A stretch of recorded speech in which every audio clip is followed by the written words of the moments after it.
All right, ladies and gentlemen, boys and girls, we are back for another Bokeh Podcast episode. And I'm here with Chelsy Weisz today, also brand new guest. Thank you, Chelsy, for hanging out with all of us.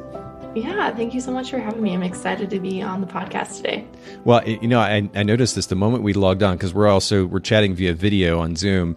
And I noticed in the background that you've got this very organized whiteboard. I guess it's a calendar setup. Is that right? Yeah, so I've got this big calendar here from Lindsay Letters. It's the printed off one. And then I've got another calendar here, which you can kind of see in reflection of my mirror over here. But I like to have everything all organized and I can see everything. I've got a lot of digital stuff too, but sometimes I just need to look at it on the wall to see what's going on. There is something really great about the tangible. I like the efficiency and organization of digital, but something about being able to hold on to it or look at it or write on it is kind of fun too. I've even experimented in that way with an iPad. Nonetheless, the reason this even matters for everybody who's listening in, they're like, where are they going with this conversation? Chelsy's actually here today to talk about a smart client workflow. And so why the organization matters is this is something that Chelsy kind of specializes in. Maybe you can give us just a little bit of context, Chelsy, because you're a photographer, but you also are involved in helping photographers, right? Yeah. So I started off my photography business just like 6 months after I had my daughter, Skylar. Okay. And I had to really kind of had a little come to Jesus meeting with myself about how I wanted to use my time as a mom and as a photographer. I was kind of thrown into this new role as a mom and a wife. And then I added in the photographer thing to kind of find myself again. Okay. And I had to find a balance between the two of them. And so I started, creating my own little systems and workflows and that type of thing. And it worked out really great. My business grew. And then in 2016, my husband got sick and I had to really rely on those workflows and those processes to continue to run my business and not just keep it at coasting level, but to really let everything thrive as my whole life around me was going crazy. And my business really grew during that time, which is crazy. And I owe it all to the systems and the workflows that I had put in place beforehand. And once we kind of came out of the other side of that season with my husband is now doing well. Good. And we're really thankful for all of that.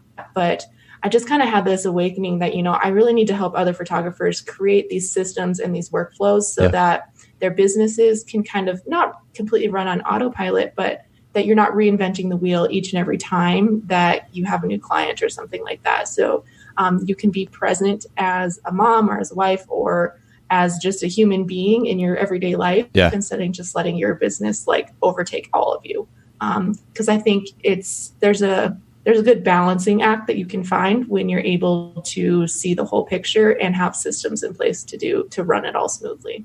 It makes all the difference in the world. I mean, in my mind, and maybe this is too simplistic, but what's the point in having a business if I'm constantly run by my business, right? If I don't have the freedom and flexibility, and I think there are seasons in which we put in extra work. I'm certainly doing that at the moment. I'm just I'm going 100 miles an hour, and generally I actually enjoy it. It's a lot of it centers around creation of content for the industry and for our community and so forth. I enjoy that, but I also don't want to work, whatever it is, 50, 60 hours a week and be constantly on the go all the time. In fact, that should be, in my mind, a small percentage of my existence as a business owner. I want the freedom, the flexibility that can be had. And there's really no effective way or no more effective way that I can imagine to create some of that freedom and flexibility as a business owner than with better systems. Or in fact, for that matter, just implementing a system to begin with, but then developing really great systems and great workflows that ultimately enables freedom, flexibility, and the life that really can be had as business owners, which can be so fulfilling, that goes beyond just sitting behind a computer all day. So I love that you highlight this already, and I wanted to give context to our listeners as to not only what we're going to be talking about, but why you're in a position to talk about it. You also have a podcast, correct?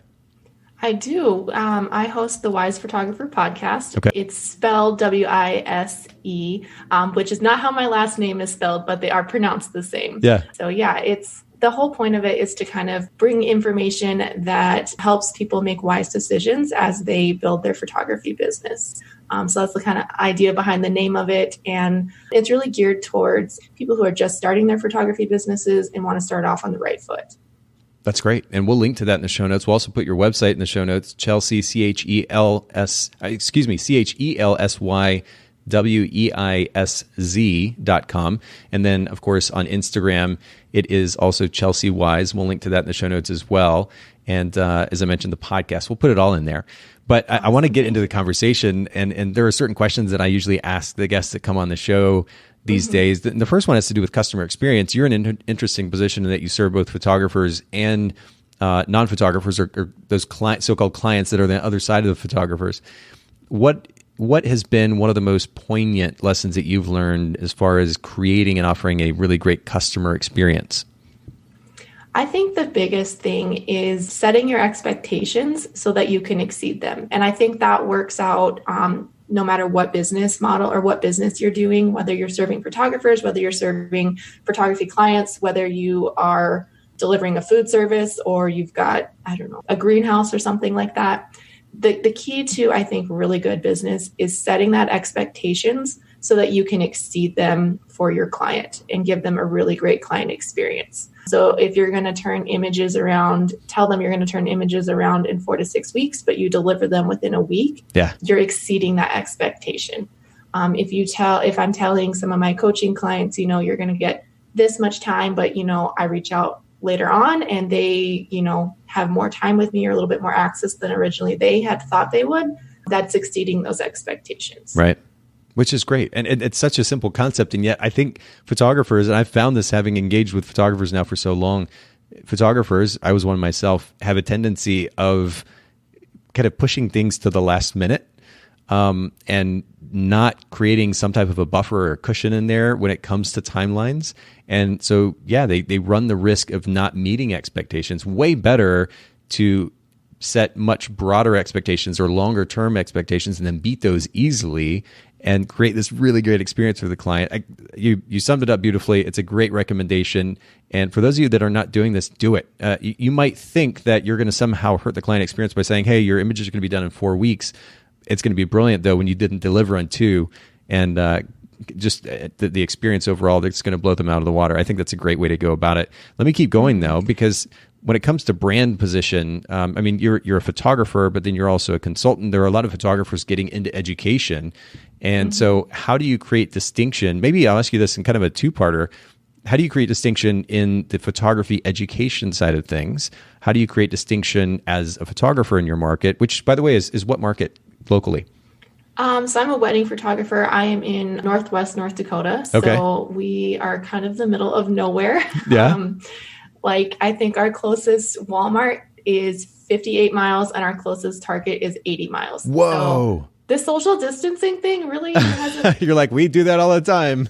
Yeah. I'm 40 miles from Canada and 60 miles from Montana. So the middle of nowhere. Yeah.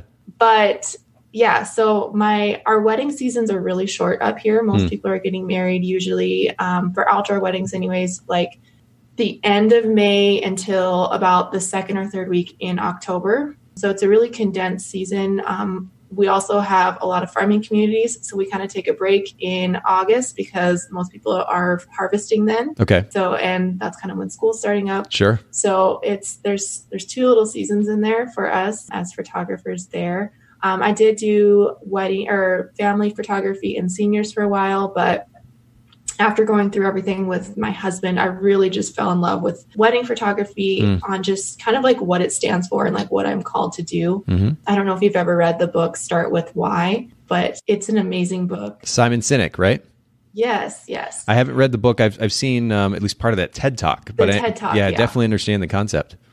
Yeah. So my why, after going through that whole book, was to educate and inspire people so that they can, so that we can celebrate a transformation. So for me in my wedding business there, for photography, it's educating brides and supporting them so that we can celebrate them turning into a wife on the wedding day. And that wedding represents that celebration. Okay. So I really I love educating them about, preparing for the wedding, but also preparing for marriage as well. And then for the photography education side, we're preparing you to transform your business and get to celebrate you as you grow and you transform into what it is that you're really supposed to do. So that's how my two whys line up in both of those industries. And I'm able to really stick to who I am as a person and fulfill both of those roles, if that makes sense at all. It does, but this is really fascinating. But by the way, props to you for a really great statement, which I'm kind of leaning towards saying is a position statement and a little bit toward the direction of a mission statement. The distinction, as I read it in a blog article, and I wish I had the name of this particular author handy right this second, but the distinction is a mission statement is something that we create, decide on for ourselves. It's something that's internal in nature, either for ourselves individually, or if we have a team in a company, it's for our team at large. This is the thing that we're trying to accomplish for the sake of whoever our market is. Mm-hmm. And then the position statement is the thing that we say to a potential client, or the idea that at least we want in their mind about what our brand represents. What's interesting about the statement, helping, you were talking about helping educate, inspire, so that we can celebrate a transformation. Transformation. So that was the word I was getting at, that I was thinking about. So celebrating the significance of transformation in the context of a bride, it's one thing. In the context of a photographer, it's another thing. This is a really interesting that you're able to tie both businesses together under this underlying goal. Mm-hmm. A couple of things. I'm curious because I come to your website right now, chelseyweisz.com, and I'm on the homepage and I see this really cool video actually of you interacting with clients, photographing them, which is really great. Have you ever thought about putting that position statement up there where everybody can see it? And that's kind of the first part of the question. The second part, how do you effectively communicate that, what that actually means on a broader scale to the people that you work with? Yeah, it's something that I'm in the middle of going through Ashlyn Wright's copywriting for creatives right now. So I'm in the middle of redoing all my copy on my website. Interesting. And which is a little plug for her. That is the best copywriting course I've ever taken. The only one I've taken, but it is amazing. And it has really made me look at where I stand in my industry and how I want to represent that. You said Ashlyn Carter, is that right? Yeah, it's ashlynwrites.com. Writes, WRITES. But she's a conversion copywriter. Okay. I had her on the podcast as a guest episode a couple of weeks back. She's an amazing resource for copywriting stuff for sure. Okay, cool. So we'll make sure, I don't know Ashlyn personally, but we'll make sure to link then in the show notes. It's Ashlyn, and I'm actually looking it up as we're talking right now, ashlynwrites.com. And this is really fascinating. It makes me curious because I could always stand to work on my copy as well. Mm-hmm. Yeah, copywriting for creatives. Very cool. Well, we'll at least link to that in the show notes if anybody is curious. And then when it comes to the communication of that idea, though, whether it's in conversation or through the products you sell or whatever the experience that you're creating is for them, how do you communicate that idea to your clients? Yeah. So as far as my brides go, I send out a welcome magazine that really talking through there's a first page in there. It's just kind of a letter to the bride.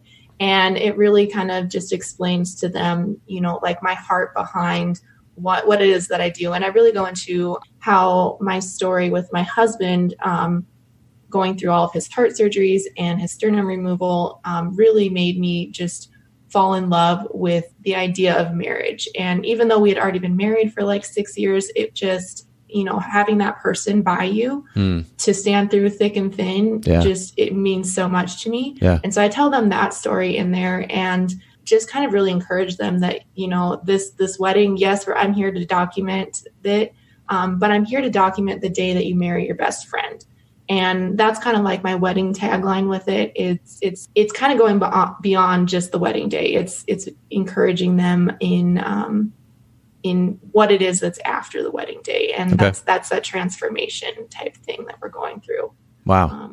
Well, it's a really powerful concept and again, interesting in that it kind of seems to meld mission statement and position statement, but really, really powerful. And there's a lot to play on there too. Another thing about a position statement that we don't really talk about a lot is not just what does it represent as far as the service that we're offering and is it unique to our market, But then how can we play on that message, not just with the marketing, but even the products that we sell or the services that we offer? There's a lot that could be done with that. So props to you for putting together something that's really, really powerful and quite unique in that sense. But let's keep going. I have more questions for you about your business and the way that you're running, and more specifically about outsourcing or delegation. This is something that we also talk about a lot here. Obviously, I'm an editing company owner, so it makes sense that we do. But whether it's editing or album design or email or other admin activities, or maybe even just doing the laundry, accounting work or otherwise, outsourcing, delegation, handing a task or a series of tasks over to somebody else to handle for us can make a really big difference in scaling our business. And I know scalability is really important to you. Is this something that you incorporate in your workflows? Yeah. So as far as like my wedding business goes, I started outsourcing with Photographers Edit, I think in 2014. Whoa, that's awesome. Yeah, well, thank you. it's been awesome. And so like in my workflows, as soon as I book a bride, I go in and schedule in when we're going to send off edits, or like, so I know this is when it has to be cold by so that I can send it off to you guys. And that's been able to let me just step away from behind the computer. I now have 2 kids at home. We farm and ranch. We have a greenhouse. We have so much going on. Wow. And I want to be active in all of that stuff. I don't want to be stuck behind a computer for hours and hours and hours. Sure. And so being able to outsource the editing has been super, super huge for my business. And it let me grow the photography side of my business is by a lot, because I was able to take on more clients and not be stuck behind my computer, not really wasting as much time. Sure. Especially since that's a task that, though photographers often will think that only they can do, it's really not something that only you can do. It's something that can be replicated.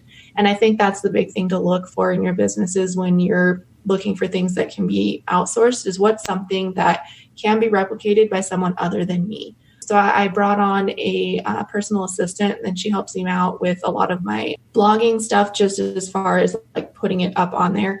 I usually will, on the way home from a wedding or from a shoot, I will just voice record some notes about what the session was, how it went. Because I live in the middle of nowhere, I usually have like an hour or 2 drive from wherever I'm going. So why not like talk to myself to make notes of it? Yeah. Because it's fresh in my head at that point. Mm-hmm. And then she puts it all together in a nice little blog post, and we get it all scheduled, and then it's up and ready to go. A lot sooner than it would be if I had to, go home and do that. I also love culling my images as soon as I'm done shooting. So like right after weddings and right after engagement shoots and everything. I know photographers, we get a rap of, putting stuff off to the last minute, but if I can just cull all this right away and it's done, and I don't have to deal with it, like that's like the key to everything for me. We also, for my podcast right away, I started outsourcing our editing. I edited one and I was like, nope, I'm not going to do this. I'm going to have someone else. This is way too time consuming. Yeah. Shout out to Haley, who produces ours too. I'm lucky that she handles that for us and does a really great job of it. But yeah, I totally feel you. Yeah. And then I think I do a lot of batch working stuff that right now I'm still doing, but eventually I'm looking at outsourcing. So batching things like my social media posts, so writing all those out at once and then using programs to schedule them so that they go out. So that's kind of outsourcing. So I don't have to physically go in and post them at certain times. Sure. But eventually I'd like to bring on like a social media manager to, write out stuff and do that kind of thing. Just not at the point right now to do that, but it's something that, is on the horizon and a goal for like the next 6 to 8 months. So. Well, you do a lot already. I mean, and I didn't actually start our episode today with our position statement, our tagline, if you will, our brand message, but it is about helping photographers build sustainable businesses. And so much of what enables that is delegation. Part of me feels bad that I didn't realize you were actually a Photographer's Edit client. The other part of me is like, I'm so glad that I didn't know, because we can at least have a natural conversation about it. I need everybody listening in to know that this was totally not a setup. I didn't actually realize that Chelsy was going to mention this. I certainly appreciate your business, so thank you for that. But I'm just glad that it's been beneficial for you.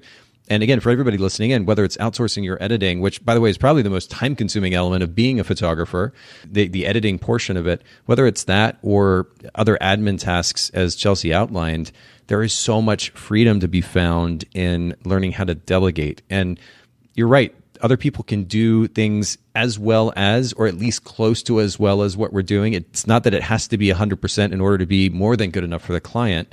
And we have to keep that in mind too, because I think we tend to get like stuck on this idea that something has to be just this like nuanced, this little tiny detail has to be just so. If not, then like, my client's going to be pissed off. And that's just not the case. I think we tend to blow things up a little bit bigger than necessary, but it's important to realize that in order to let go. And then once we let go, learning how to communicate effectively is really important too. Understanding what we want clearly enough so that we can effectively communicate, really important. We could spend probably a whole episode talking about this, but I really appreciate you sharing all of those things. And it's great perspective for all of our listeners. Let me jump to another question though, and this has to do with business or self-help books. You mentioned, you're talking about this idea of sustainability or scalability, and the book, The E-Myth Revisited, comes to mind. We've mentioned it here on the podcast before, but are there other books that you found a lot of help from? I was looking through so I love audiobooks. Okay, cool. I'm driving all the time out here.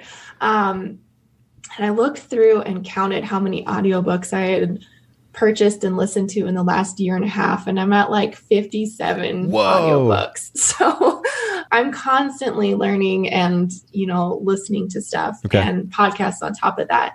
But I'd say, I don't know, the most impactful one I would say would be Start With Why, and you could just get most of it with the TED Talk, which is great. But I think that one really, I mentioned it earlier, but it really made me step back and look at how I want to show up in the world, how I want to show up in my business. And that why message really, for me anyways, has transferred across so many things besides just my photography business. It's gone into the educational side. It's showing up on, how I want to show up in our church and in our community. And I am now a member of the Tioga Historical Society, which is hilarious because of that. And, bringing them into the digital age with the museum that we have in town. So it's been a very foundational thing for me anyways, to really understand my why behind stuff. And I think if I didn't understand my why behind it, I would very easily be like, oh, there's no way that these things all combine together, but they really do. And it makes sense to me, and I can move forward with all of those things. Sure. Because I understand how they tie into me as a person. Yeah. And we've linked to, actually, we've had a number of guests that have brought up the book on the podcast before. It may even be, we have a really cool site. It's called BokehBookshelf.com. This is something that Haley put together. It's a collection of the most popular books on the podcast. And we'll link to it in the show notes for anybody who's curious. But this is one that's definitely come up. And understanding our why, it's an important thing for at least 2 or 3 different reasons. One of which is the very word that we've been talking about, sustainability, right? If we're creating a business that's rooted in our values are those things that are most important to us, that bring the highest sense of fulfillment, the highest sense of happiness. If our business is rooted in those values, then it enables us to be able to go for the long haul, to not get burnt out as easily. And then we'll certainly find more fulfillment in what we're doing day to day because it's rooted in those things that are most important to us. So starting at that level and letting that be the motivational factor day to day, or motivational factors day to day, having that why, it's so important. And we'll make sure, again, to link to that in the show notes for everybody who's listening in. And again, if you're listening in and you want some other books to watch or listen to, as Chelsy does, then if you just go to BokehBookshelf.com, you'll see a pretty cool collection there. They're organized by categories, and shout out to Haley for putting that great resource together. Let's talk about workflow a bit more, though, and this is kind of the meat of our conversation today. You already alluded to this earlier. I was going to ask you why workflow matters to you, but it really just starts with your personal story, doesn't it? The experience that you had with your husband and then becoming a mother as well, and trying to juggle all of that at the same time. Is that kind of what underlies the significance of workflow to you? Yeah, I think for me, like, I've always wanted to see the bigger picture of things and how things connect. If you are into the personality tests at all, I'm an INTJ, so I'm the mastermind. Okay. And so like I have to see how things connect and how everything works out. And so that's always been, that's just how my brain works. And so being able to kind of see ahead of time, like, these are the steps that we're going to go through. One, I know what to expect. And then 2, I get to see how I can infuse my personality into each of those steps, my brand into each of those steps, and make it a great client experience. because you can't make it great if you don't know the bone structure of what it is first, right? Yes, so true. So I think, when you're sitting down to kind of develop your workflow, most sessions are going to fall into, having like 4 stages, which are going to be like your inquiry stage, your pre-session stage, your post-session stage, and then your ongoing and marketing stage.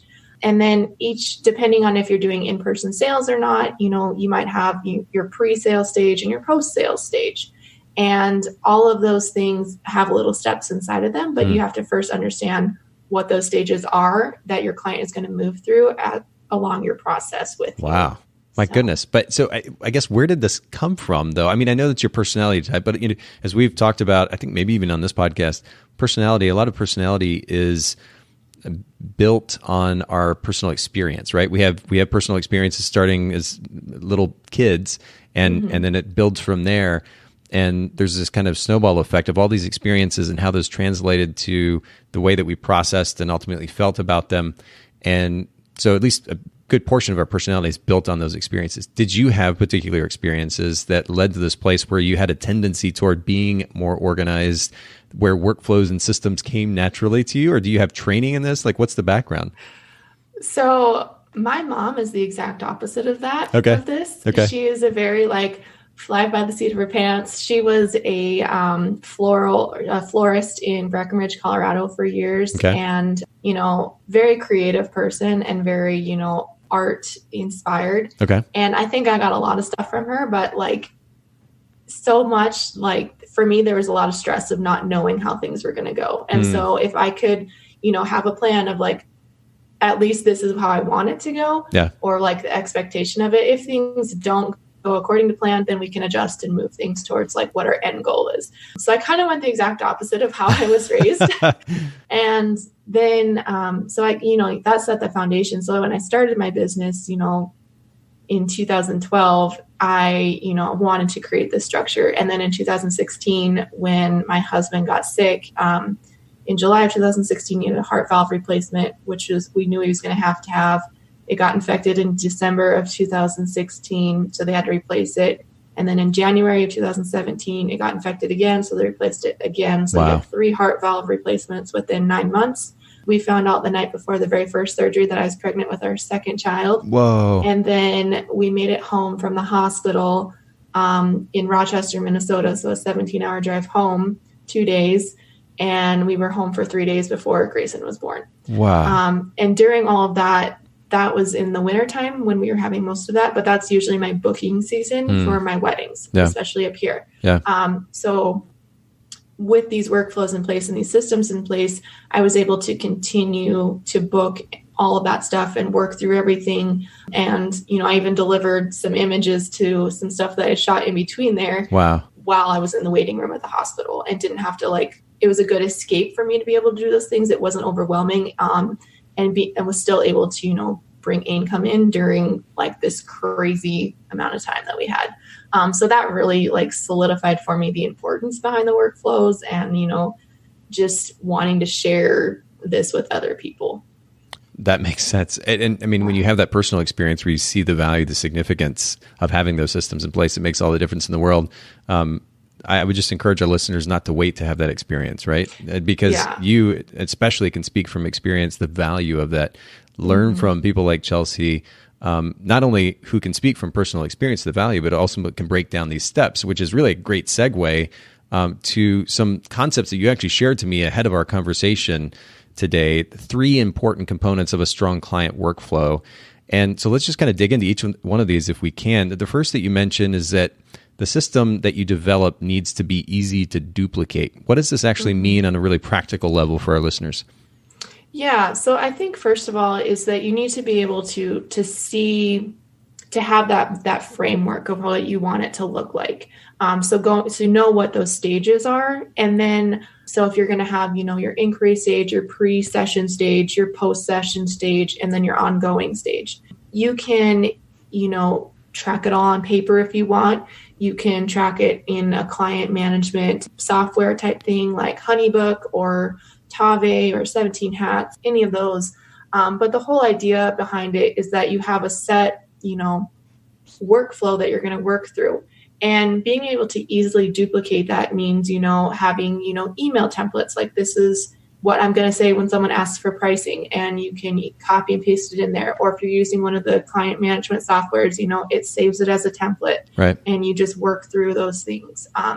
But the whole idea is that you have it kind of pre-planned out so that you have the tools and the templates for any questions that come up, or, situations that come along. And you're always going to be adding to this little toolbox of yours. So you're always going to be adding, this is a question we're getting a lot, is 8 hours enough for a wedding? If a bride is emailing me that, come up with a really great response and then save that as a template that you can use for the next time, so that you're not reinventing the wheel over and over again. Okay. So, and that makes sense conceptually. I mean, and, interesting. You pointed out the significance of transformation as it relates to your brand, what it represents to your clients, and ultimately the experience you're trying to create. The cool thing about having a clear and distinct brand position is it acts as this kind of overarching guide for the experience that you're developing, how you're spending your time ultimately day to day as a business owner, and the experience that you're ultimately trying to create for your client. So that's kind of your baseline. I'm raising my hand up high, but it's baseline down here. This is what underlies the whole thing. And then you speak to the significance of having a structure of a workflow in place, which ultimately can be replicated or duplicated regardless of the system. Is that right? Mm-hmm. Yeah. The idea is that you have the framework that you're gonna move through these 4 stages, or whatever stages that you're going to be doing.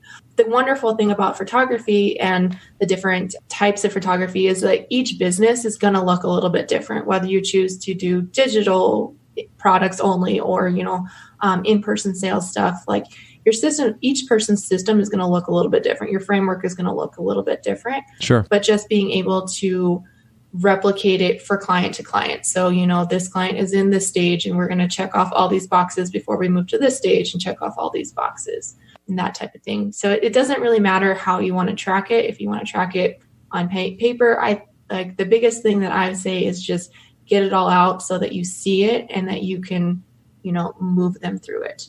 Yeah. Rather than just simply reacting to whatever might be happening in front of you, know ahead of time the direction you want to go. And that helps kind of minimize a bit of chaos and disorganization. It also enables us to manage our time more efficiently, which then, of course, leads to what we were talking about was more freedom later on. Mm-hmm. So this is a really great step when it comes to our first step, when it comes to client workflow. Make sure that you've got a system in place, period. And of course, the benefit of that being or that ultimately the value of it being that it can be replicated from client to client. You've got a system in place. You're going to go from this step to the next step to the next step with each client, regardless of the system. That's what's really important, that it can be replicated. And of course, it can't be replicated unless you haven't actually taken the time to write it out, as you pointed out too. I'm really glad that you highlight that, Chelsy. I'm kind of going backwards here because I actually want to take a step back and ask you, when we're talking about 3 important steps for developing a great client workflow, when you say client workflow, are you referencing a particular thing? Like earlier, you were talking about the inquiry, pre-session, post-session, ongoing. That's a segment of the workflow with my clients. There might be other things that I'm doing with my clients. It might vary from photographer to photographer. Are these principles applicable to any workflow, or is there a particular workflow you're referencing? So for me, I was kind of referencing like a portrait photographer. What are the client communications that you're going? All of it kind of goes into what I would say as a workflow. You've got your client facing stuff. So what is it that the communications that you're going to have with your client, but you also have your behind the scenes stuff. So you can put it all into one big thing for you to see that, okay, I need to send them this email, or we've already talked about this, that's done. I've got my editing stuff, or like, I've got to cull this, and then I've got to, send it off to photographers edit, and then I get it back, and then I check through it and then upload it. And Sure. This is the email that we're going to use to say, hey, your images are done, 7 days early, surprise, remind them that it's early so that you're exceeding those expectations. Sometimes they need to be reminded that you're surprising them, yeah, which is not a bad thing. But for me, I think it's just the steps that you're going through in your business with each client. Making sure those steps are consistent and, as you said, as a result, are repeatable. That makes sense. Okay. So yeah, and you're right. I mean, inquiry, pre-session, post-session, and then the ongoing, this is applicable really to a portrait photographer or wedding photographer. You can replace session with wedding there, and it's applicable in that way. So like inside each of those stages, so those are the stages is what I call them. Okay. Inside of those stages, you have, different things that you're going to do. So your inquiry is going to consist of, that first contact until you have your contract signed and their payment is received, right? So what are all those little steps that are going to happen in between they first reach out to you and here? And I mean, you get to decide, do you want them to only contact you through your website? If that's the case, then you need to set up autoresponders on your Facebook page that say, hey, if you're wanting to book with me, go ahead and click right here and fill out this information and we'll get back to you within 24 hours or 48 hours or 2 business days. Right. You're setting that expectation there. Then when you get back to them in 2 hours or, a little bit sooner, you've exceeded that expectation, right? So that's, you're setting and exceeding expectations along the whole process. Okay. So your pre-shoot stage is where you're going to educate your clients and tell them everything that they need to know to set you and them up for a successful shoot in beautiful images. So that could be, outfit recommendations or location recommendations or mentally preparing your everyone who's involved for the shoot. So that could be, letting the mom know, hey, I'm going to talk to your kids a little bit, warm them up to, getting a camera in front of their face. We're not going to dive right in, or, maybe it's telling brides, hey, go have your groom look at these 3, engagement sessions. This is what they can expect. Might feel awkward to pose some way, but sure, it's going to look good. So, they kind of you might have to mentally prepare your clients. So that's kind of like that pre-shoot or pre-session, pre-wedding thing. And then you have your post-shoot stage, which you're going into, you're editing, you're culling, you're delivering stuff. If you're going to be doing in-person sales, what does that look like? Do they need to know information before they come to the sales meeting with you? Do they need to know how many graduation announcements they're going to need? You kind of have to know what it is that you need to educate them about before they come in to meet with you. And then how are you going to deliver all of your stuff? Are you delivering it? Are you having them pick it up? So you've got those stages, and then inside those stages, you've got all the little items that you get to check off, check boxes. My word, we could have just packaged that section of the episode right there, and they've got their whole workflow set. That's quite valuable. Thank you so much for that. But what you highlight ultimately is, the fact that you're able to just rattle that off, boom, boom, boom, just like that, means that you know the workflow because you've gone over it, you've taken time to study it, to outline it, you've probably repeated it over and over again in your head or out loud or both. And that's the significance you talk about in this first step toward creating a great client workflow, is that you've taken the time to actually create a repeatable workflow, which means you're intentional in the way that you're engaging with your clients. Better experience for them, more efficient workflow for you, win-win. Great place to start. Let's go to the second point, though. You mentioned a strong workflow is important in managing client expectations. What does this mean? And just more practically, what does it actually look like in your workflow, for example? Yeah. So kind of like I said beforehand, in each little thing, like when I'm telling them, hey, I'm going to get back to you in 48 hours, I've set that expectation that if there's an autoresponder that I have that, I'll get back to you within 48 hours. But if I can get back to them in 24 hours, I've exceeded that expectation. And when you can exceed expectations, your clients feel a little bit special. They feel a little bit more taken care of, which is in turn going to reflect really well on you and your brand. And we all know that word of mouth advertising and referrals is like gold. So the more that you can surprise and delight and exceed those expectations, the more opportunities your client has to be like, oh, you should go go see Chelsy. She's the best wedding photographer. She made us feel so comfortable. We got our images back in 7 days instead of 4 weeks. That's kind of the reason for me anyways behind setting those expectations so I can exceed them. Okay. And you can do that on so many different little steps within your workflow. It's not just on image delivery. It could be on, you're upgrading their album size for them, even though you've calculated that you're going to give them a 10 by 10 one. Yeah. You've set the expectation, for this, or, I couldn't fit all of them into 20 and we couldn't narrow it down to just 20 pages. So we're going to add 2 more spreads to your album. You've exceeded that expectation there. Sure. Well, so really what I'm seeing here is we're not so much talking about steps to a great client workflow. This is more benefits of a client workflow. I mean, you're giving us a bonus too, so you're actually outlining the steps, but what we're really talking about is the benefits. So that first benefit is that it's easy to replicate from client to client.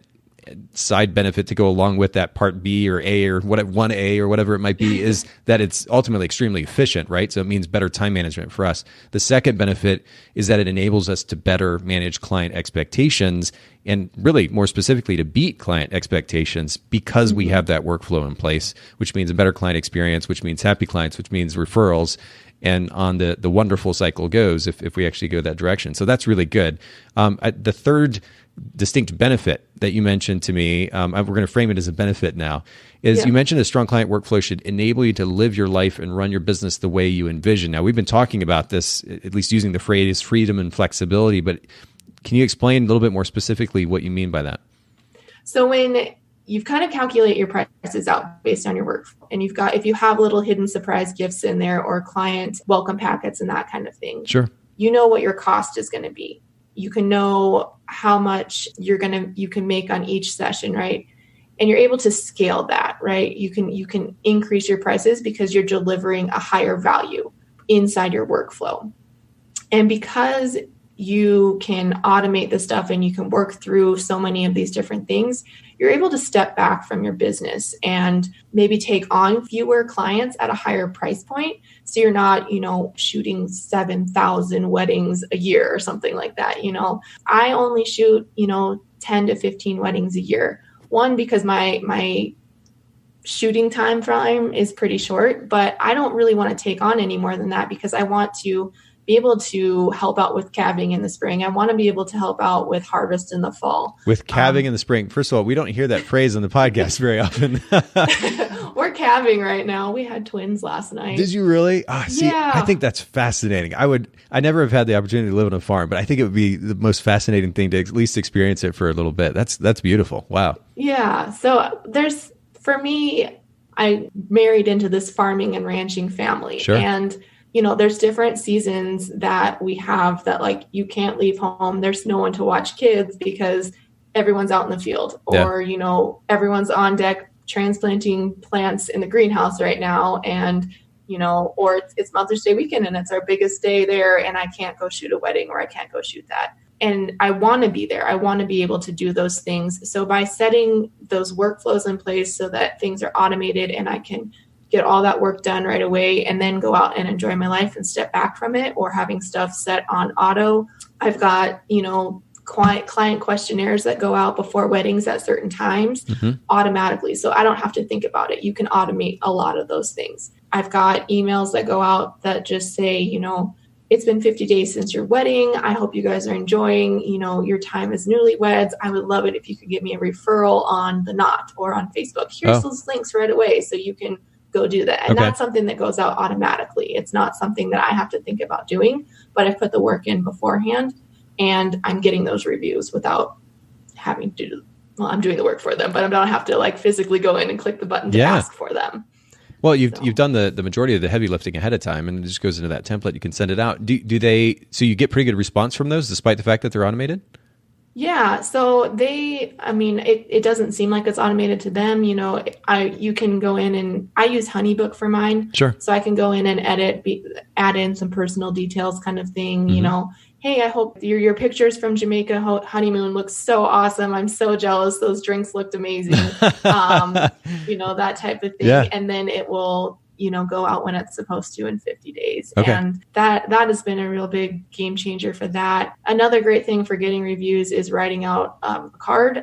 Anytime I've wrote out a thank you card and then asked for a review in the thank you card, I have never not had someone leave me a review somewhere I've asked them to do it. Getting it in the mail, within a day of them receiving it, they have gone on and left a review somewhere. So if you're looking for a review, that's a great way to do it. Well, I guess if just that personal touch that you're not used to this day and age makes a big difference. Well, this last point, it really kind of sums up what this podcast is ultimately all about too. What we're trying to do for our listeners is Yeah, we talk about photography technique, and we talk about how to use a task management system, and we talk about how to outsource, and we talk about great books to read and all these things. But at the end of the day, what we're trying to do for photographers here at the podcast is help enable them to create a scalable or sustainable business, which ultimately means that they have more freedom, more flexibility to create and live the life that they want to. And that really is a massive benefit of actually putting a great client workflow in place. The third one, but probably the most important ultimately, at least when it comes to benefits. And so I'm glad that you highlight that today, Chelsy. I know you've got more content on your podcast. We're going to make sure to link to that in the show notes. And then your website as well. Of course, anybody listening in, just go to Chelsy Weisz, WEISZ.com. And that is Chelsy, CHELSY, Weisz, ChelsyWeisz.com. And of course, the same thing, Chelsy Weisz on Instagram. I really appreciate you making time to share your perspective, your unique perspective at that, with the listeners today, the podcast. Any thoughts that you want to leave them with as we go? I think the biggest thing that I would love to kind of reach out to your audience is just, especially right now is the time to really dig in and do the work on the bones of your business. With everything that's going on in the world, a lot of things are kind of on standstill. So if you can really dig in and learn, you've got time to learn right now to put these systems in place and to develop these workflows. Eventually, we're gonna get back into the swing of things. So if you can take the time right now to set up those systems, to work through those workflows, and really infuse your brand and your personality into each of those little steps, it's going to pay off big time. Right now, it's kind of the perfect time to dig into this stuff because there's not a lot else going on right now. It's true. And just to get a little bit of context, in case anybody listening in is listening to this, whether it's a couple, 3 months from now or a year from now, whenever it is, we are currently dealing with the fallout from the coronavirus. And that means that, most of us are kind of stuck at home most of the time. We have some extra time on our hands. Photographers aren't really shooting. And you're right. I mean, I was actually doing a presentation in a Facebook group yesterday. And I think that the person heading up that particular group was looking for something from me to suggest as to what photographers might be able to do to generate revenue or something exciting like that, right? What I tend to focus on, and what I actually brought to the group yesterday, was workflow centric, systems centric, and actually even before that, it was mindset philosophy centric, because that's where it should start. It starts with the mindset, the philosophy, the overarching value set, and then goals. And then you can develop the systems to support those goals. And that's what I was talking about, because the reality is that's the best way that we can spend our time right now, outside of maybe doing some proactive outreach to clients and finishing up any loose ends left over from other work that we've done previous to coronavirus. Really working on developing our systems, having them in place and ready to go the moment this thing blows over. Because the reality is photographers aren't shooting right now, but those sessions that got canceled or rescheduled, those weddings that got canceled or rescheduled, those things are going to happen still. And we may end up with this onrush of work that happens on the other side of this thing. And if we're ready, because we now have these great systems in place, we've actually taken the time to do the thing that, it's not sexy in the moment, it's not exciting in the moment, takes a little extra effort and thought, the payoff is going to be massive. And that's really important to keep in mind. So I'm glad that you highlight that. Thank you again for making time for the Bokeh Podcast community today. Really appreciate it, Chelsy. Thank you so much. Thank you so much for listening to the Bokeh Podcast. Will you let us know what you thought by leaving a review of the podcast in the Apple Podcast app? And I'd love to hear from you personally with your thoughts about the podcast and suggestions about future topics and guests for the show. My email is nathan@photographersedit.com. The Bokeh Podcast is brought to you by Milu, the simplest way for photographers and coordinators to collaborate on shot lists and timelines for weddings, parties, and other amazing events. Visit Milu, MIILU.com. This podcast is also brought to you by Photographer's Edit, custom image editing for the professional photographer. Visit photographersedit.com.